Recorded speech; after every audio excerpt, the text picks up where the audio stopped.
Shraddha Yadav 2020।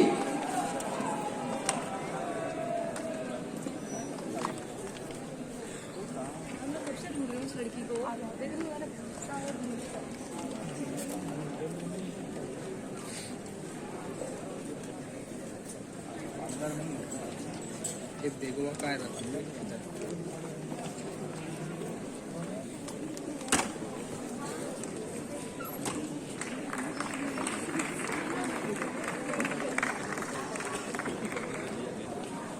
2021 batch Kumari Swati Pandey awarded BHU medal for securing first position at MBA Agri Business Final Examination 2021.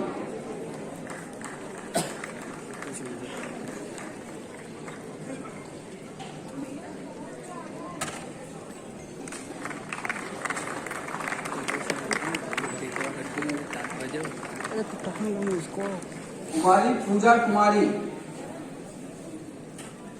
She is awarded BHU medal for securing first position at MBA Agri Business Final Examination 2022.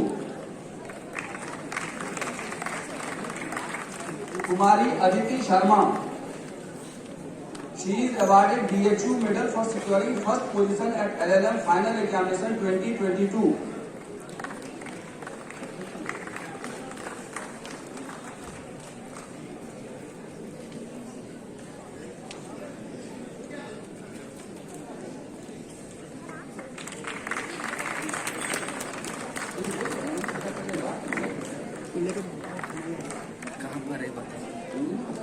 Kumari Nandini Bhattacharya. She is awarded BHU medal for securing first position at BA Honours Psychology Final Examination 2020.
Kapoor वर्ष 2022 की समस्त स्नातक परीक्षाओं में सर्वोच्च संचयी grade point औसत प्राप्त करने पर इन्हें चांसलर पदक दिया जा रहा है।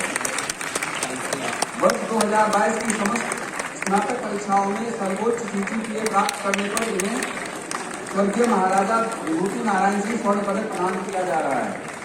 शास्त्रीय ऑनर्स परीक्षा 2022 में प्रथम स्थान पाने पर इन्हें BHU पदक भी प्रदान किया जा रहा है।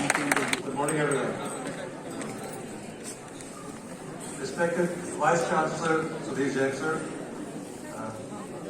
Rector Nikesh Arora, Registrar Professor Arun Kumar Singh, esteemed faculty, parents, families, and the graduates of 2020, 21, 22. Thank you for having me as a convocation speaker. The members of the graduating class of 2020, 2021, and 2022. All 37,600 of you. Congratulations on achieving this milestone in your life. I know it has been a wait for some of you for over 3 years. So congratulations again. Let's please give a big round of applause for the graduates.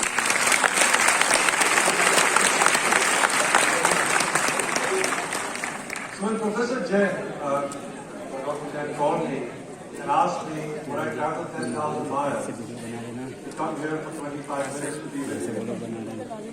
It was a very quick decision. I said, yes, sir, I will. I said yes because, first and foremost, it is a privilege to be here in Varanasi and in BHU, both of which have a phenomenal place in the history of India. Pandit Madan Mohan Malviya had a vision around education, and how education could change from our country in many decades. He established the first residential university in India in 1906 from an idea, and today, as a testament to his vision, BHU is ranked as one of the premier institutions in the world. On a more personal note, this visit is more of a homecoming for me. As many of you know, I went to Banaras University. The last 24 hours, I've had the privilege of interacting with all the deans and leaders of the faculty, of getting a tour of IIT BHU and of BHU and the upgraded facilities. It only took 24 hours to be back into Banaras University. Such is the draw of this university in the pool. This morning, I woke up and went for a very long 5-mile walk. I went to every place in the university I remember by myself and my brother, and I took pictures. I went to my room in 142 Dharnaj Hostel. I went to a walk to BHU. I know, in 24 hours, BHU has reminded me as to what made me who I am today. So thank you very much to Banaras University for all of you. Like you, have spent time studying here and also not studying here. I've been around the world, and I've had the privilege of calling myself a graduate of Banaras University. As of today, all 37,600 of you have the same privilege. So very proud of it. In 1940, when India was going through partition, there was a man called Rizal. He came to Chowk Abdalas in Allahabad. What people might know it. He had no money, he had 6 children, and he had a reference from a friend and a cousin from Jabalpur who had said, I know someone who gives me a cloth seller in Allahabad. And he had only one aspiration in his life. He wanted to make sure all his 6 kids had a good education. One of those kids ended up becoming the Judge Advocate General of the Indian Air Force. He served the country for over 35 years. He was my late father. Both these gentlemen are the reason I'm here. They were my Pandit Madan Mohan Malviya. They had a vision for my education. So I want to use the opportunity to thank them for what they did for me and for allowing me to be here for them. At some point, someone near and dear to you pushed you, motivated you, inspired you to come to Banaras University and get the gift of education. Make sure today, as you collect your medals, as you collect your awards, go back and give them a big hug and say thank you. So that's what I want to do my father. But today is about you, about the people graduating from Banaras University. So the next few minutes I'm going to tell you why it is the best time to be graduating right now. And I'll share 5 short lessons that I have learned in my life as I've traversed the world and reaching where I am. A degree from BHU will open doors for all of you, including some doors you never knew existed. It depends on how you choose to walk through them. I graduated from Banaras University in 1989. So I'm going to tell you a story. In those days, there was a computer in the computer center called the ICL 1904. If you don't know it, good, you're young. To be able to code, you had to sit in your room or in your library and write it down on a piece of paper. Then you take your bicycle, not any of these motorcycles that are standing out there, you took your bicycle and went to the department where there was a person who would type the thing into a punch card reader. Then you went a day later and collected your punch cards. Then you went to the computer center, deposited the punch card in the computer center. And then a few days later, you got a green printout. You ran there with joy to see if you actually had coded something right. And you generally had to know the answer, because if you didn't know the answer, you never knew if you coded it right. That was 1989. In 1989, something else happened. The internet was invented. The World Wide Web. Before that, nobody could send email, nobody was connected to each other. That wasn't that long ago, it was 33 years ago. And today all of you are walking around with a smartphone, which is 5,000 times faster than the ICL 1904. Right? So what has happened in 30 years? This technology has changed everything around us. In 1999, Google was formed. I worked at Google. I remember going to people and showing them how you do a search on the internet. And people were amazed, oh my God, you think I can find this information on the internet? It's available. And then Facebook was created, Netflix was created, Spotify was created. And then something else happened. In 2007, you know what happened in 2007? The iPhone was invented. And that changed everything again. Now you didn't have to go to a computer into your browser and access things. You could pull out your iPhone and do whatever you wanted. Now you have Snapchat, TikTok, Instagram, Ola, Swiggy, Zomato, all these things were invented in the last 15 years. And 30 years ago when I graduated, we knew nothing about this and we never could imagine a future where there would be mobility, there would be the internet, there would be the ability to access all these things. Today, each day, 2.5 quintillion bytes are created every day. In the entire history of mankind till 2009, that amount of data was never created. Just think about it. So we got a revolution in life in the early days when engine was discovered, telephone was discovered, the internet was discovered. I'm going to tell you a secret. The next 30 years will be about data and AI. Your mobile phone is going to become my punch card in 30 years. If you have time, I spent the last weekend playing with a tool on the internet called GPT-3. In fact, this morning I was talking to my 7-year-old, and my wife told me he wrote a rap song. The 7-year-old, he wrote a rap song. He does not know that about cultural identity. He is very English. He likes to play cricket and what not know. So he's fine. But since I was waiting for Vice Chancellor Sudhir to leave his house so I could follow him here, I typed into GPT-3, write me a rap song. He wrote me a rap song. So you should go out and try it. I think that AI exhibition is like the invention of the iPhone. The question is 30 years from now, what is your phone going to be?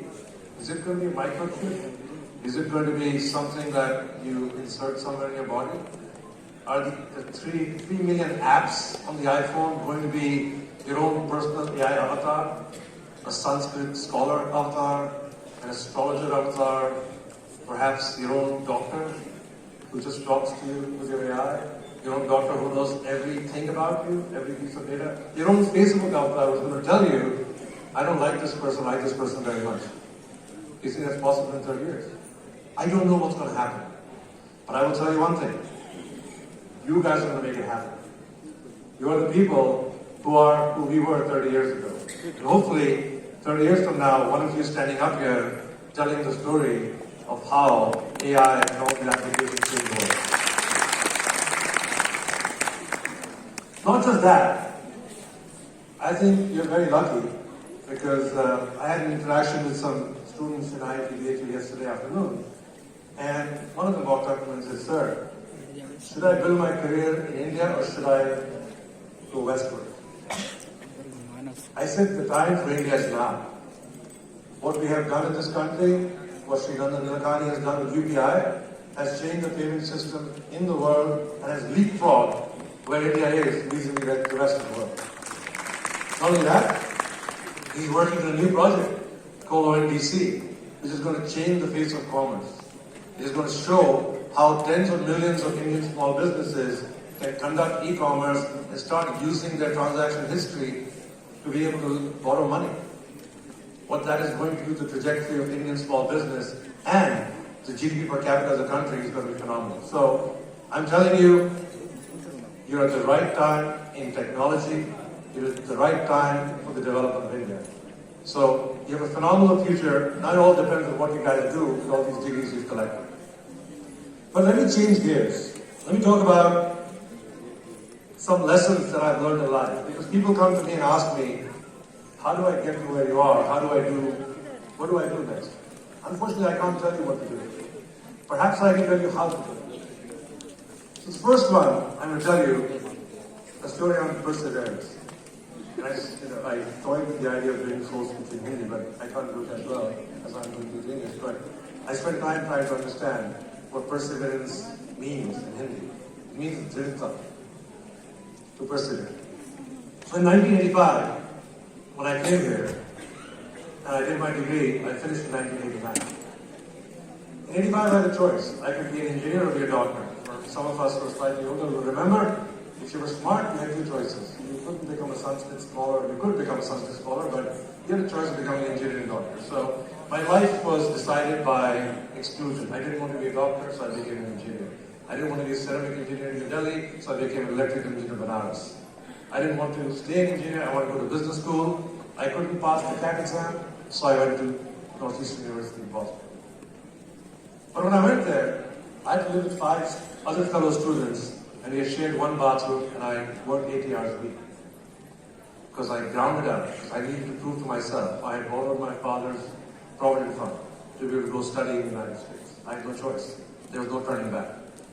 So I grounded up. It was the biggest recession in the United States in 1992 when I graduated. I applied for 450 jobs. I got rejected 449 times. I got one job. My other option was to go to Boston College and do a PhD. So I persevered. People keep asking me, how did you do this? So you have to persevere. You will face life. You will run into roadblocks. You will run into things that you perhaps don't want to do. But remember, the biggest lesson I can tell you is, I think somebody here, we were just talking to her, she said, maybe your degree is not there. She said to me, sir, where there is a will, there is a way. So follow her. She's right. Where there is a will, there is a way.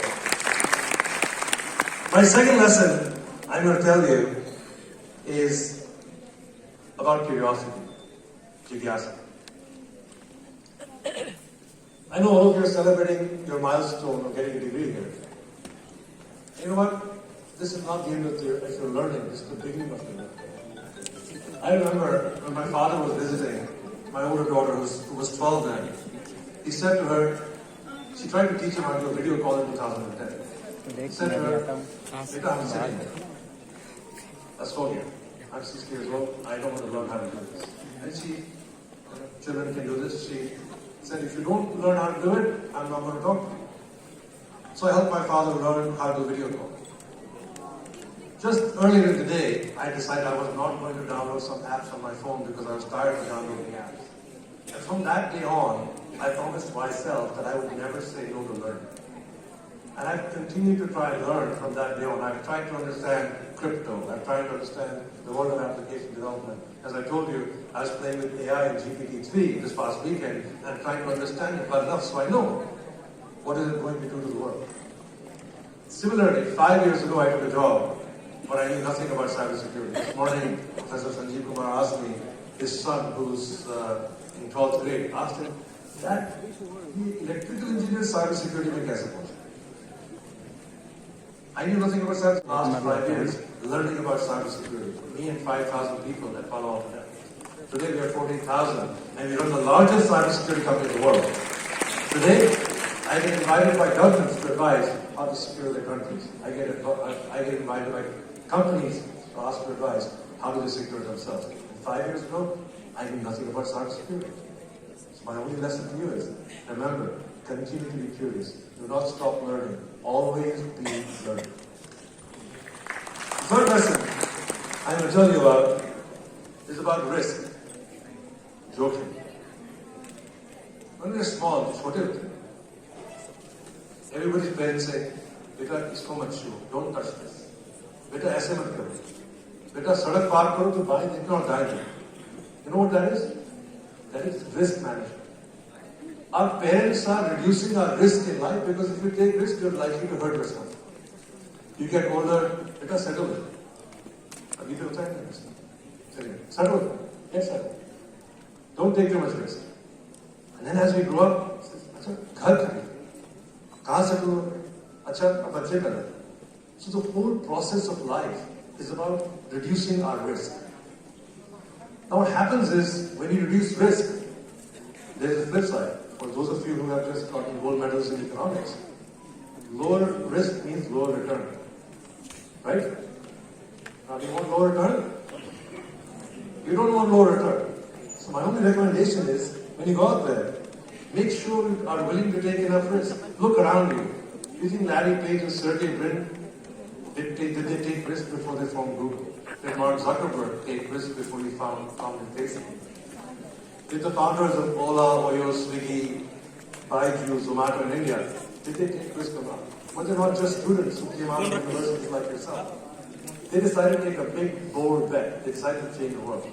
Elon Musk, who's invented the autonomous car, who sent rockets to space and wants to go to Mars and set up civilization there. That's a big, bold idea. And things will not happen unless you're willing to be bold and willing to risk it all. So my only recommendation is, do not treat your education as a crutch. Remember, your job is to continue to take risk. My fourth lesson for you is bring people along. You know, when we go to school, when we go to college, we're taught how to win. You're supposed to come first in your class. You're supposed to beat everybody else. You're supposed to excel. And we get this very competitive spirit in ourselves. But as you grow older, you realize to have maximum impact, you need to bring everybody along with you. I have 14,000 people at Palo Alto Networks, which I know in the context of India is very few people. There's less than 100 people graduating here. But the only way that they come along with me is because I know what each one of them can do, how they can contribute, and how they're great at what they do. And as you grow up, don't forget to bring the people next to you along with you, because you can't start later in life. So it's very important. It's not a lesson you get taught early in life. So all I can tell you is from my experience, make sure that as you traverse your life, bring people along. Logo ko apne saath rahe. And last lesson which I will leave you with is the lesson of integrity. Satyaniஷ்ಠa. I told you my father was in the Indian Air Force. When I was 8 years old, he was a judge in the Air Force.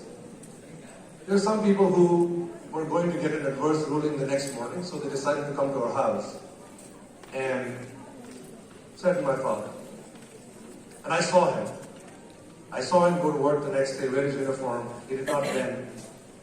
He did not succumb to that pressure. He did not get intimidated. He did not blame anyone. He did not say that my job put me in this situation. He just stood there, and with the highest of integrity, he did what he was supposed to do. I learned that at the age of 8, and I'll never forgot it. And I'll tell you, people ask me many times in life, Nikesh, what keeps you up? In the context of life, in the context of business. I said, you know what? Nothing keeps me up. I go to work, I work really hard, I come home, I take care of my family, I live a life of integrity, and the rest is destiny. That is the Indian in me. My only recommendation is to live your life with integrity. So in conclusion, graduates and guests, all I can offer is persevere relentlessly, never stop learning, get comfortable taking risks, bring people along, and live a life of integrity. The time is right for your generation to change the world. The time is right and the opportunity is yours in India. You're not graduates of Banaras University. In a sense, you already won. Now you have an opportunity to make an impact. And if you do, I have no doubt, as I said, in 30 years, one of you is going to be standing up here and telling the rest of the generation what to do. Thank you very much. Go ahead.